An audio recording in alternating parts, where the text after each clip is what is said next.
اللہ نے انسان کو پیدا کیا، بہترین سانچے میں ڈھالا۔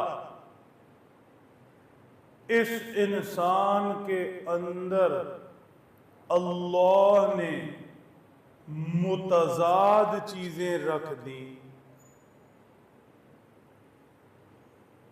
اس انسان میں اللہ نے خیر کا جذبہ بھی رکھ دیا، شر کی سوچ بھی رکھ دی،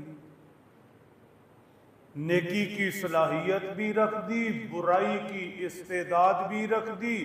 یہ انسان ایمان بھی لا سکتا ہے، بڑے درجے کا مومن۔ یہ انسان کفر کی طرف بھی جا سکتا ہے، پرلے درجے کا کافر۔ یہ انسان برا بنے تو جانوروں سے گزر جائے، اور یہ انسان اپنے آپ کو سنوار لے، زمین پر چلے، قدموں کی آہٹ جنت میں سنائی دے۔ اگر آپ اسے سمجھنا چاہتے ہیں تو اس ایسی کی طرف دیکھیں۔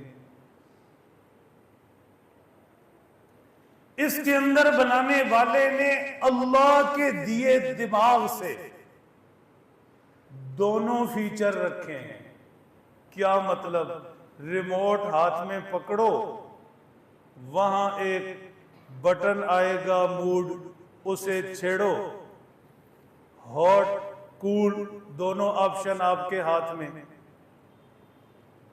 ہاٹ پہ لگاؤ تو یہی مشینری، یہی پیچھے سے بجلی کی آئی تار یہ ورک کرے گی، آپ کو گرم ہوا دے گا، اور یہی بٹن دباؤ آپ کو ٹھنڈی ہوا دے گا۔ ایک ہی چیز میں دونوں فیچر رکھ دیے، جس موڈ پر مرضی لگاؤ۔ ہوشیاری سے سمجھنا، اللہ نے آپ کی قسم اٹھائی، ایک ایک کی، انسان کی قسم اٹھائی۔ انسان کو ہم نے پیدا کیا، کیا کمال کا پیدا کیا، ہماری قدرت اور کاریگری تو دیکھو۔ اس انسان کے اندر ہم نے دونوں فیچر فٹ کر دیے۔ اب یہ چاہے تو خود کو شر کے موڈ پر لگا دے، چاہے تو خود کو خیر کے موڈ پر لگا دے، چاہے تو اذان سنے آئے سجدہ کر لے، چاہے تو دوسرے موڈ پر چلا جائے، اذان سنے سنی انسنی کر لے۔ نیکی